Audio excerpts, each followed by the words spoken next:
Oui, merci, Madame la Présidente. Le représentant de l'Union européenne pour la politique extérieure l'a reconnu. Jamais les relations entre la Serbie et le territoire dit du Kosovo n'ont été aussi tendues. Alors, je ne sais pas si les dirigeants européens ont fait les choix les plus objectifs et j'aurais donc à ce sujet-là un certain nombre de questions à formuler. Pourquoi s'obstiner à vouloir faire reconnaître à tout prix le Kosovo Metochi? Pourquoi évoquer le Kosovo en tant qu'État indépendant ayant vocation à adhérer à l'Union européenne alors que 5 États membres, l'Espagne, la Slovaquie, la Grèce, Chypre et la Roumanie, se refusent toujours à reconnaître cet État improbable? Pourquoi, avant de conditionner l'adhésion de la Serbie à cette reconnaissance douloureuse, ne l'imposez-vous pas d'abord aux 5 États déjà membres qui refusent catégoriquement cet acte? Ne vaudrait-il pas que l'Union européenne donne le bon exemple?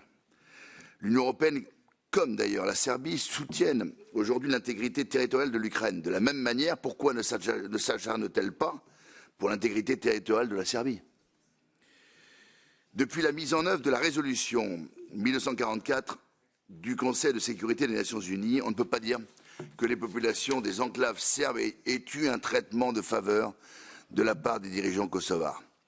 Pristina n'a eu de cesse de multiplier les provocations et les agressions contre les populations des enclaves serbes du Kosovo. À plusieurs reprises, en grave contravention avec les dispositions de la résolution 1944 du Conseil de sécurité de l'ONU, les forces albanaises ont pénétré dans les enclaves serbes. On a attendu en vain la réaction des autorités bruxelloises. Depuis plus d'une année, nous l'évoquions tout à l'heure, même si une solution a peut-être été trouvée hier soir, les automobilistes serbes du Kosovo sont soumis à des mesures vexatoires. Les autorités de Pristina veulent en effet leur imposer d'apposer des plaques d'immatriculation kosovars, alors que la protection exigée envers eux devrait au contraire leur permettre de conserver leurs plaques minéralogiques originelles. Il faut s'alarmer également de la récente démission de plusieurs dirigeants de municipalités serbes du Kosovo. Elles sont la réponse aux dirigeants de Pristina qui ont entrepris de marginaliser la représentation serbe au sein des institutions kosovares.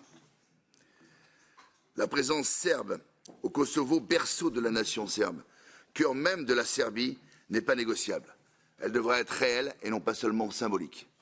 Nous appelons donc l'Union européenne à prendre en compte de façon prioritaire cette exigence. Dans cette affaire du Kosovo, il faut éviter d'être, je crois, jugé parti. Il faut notamment condamner les propos du nouveau Premier ministre albanais qui a évoqué une possible absorption du Kosovo par l'Albanie, alors que cela est clairement prohibé par la résolution 1944. Et toute crédibilité sur la question du Kosovo devra prendre en compte les intérêts de la Serbie et des populations serbes. La question de l'existence des enclaves serbes, de leur sécurité, de leur viabilité, n'est pas pour nous une question accessoire, elle est pour nous un impératif. Je vous remercie.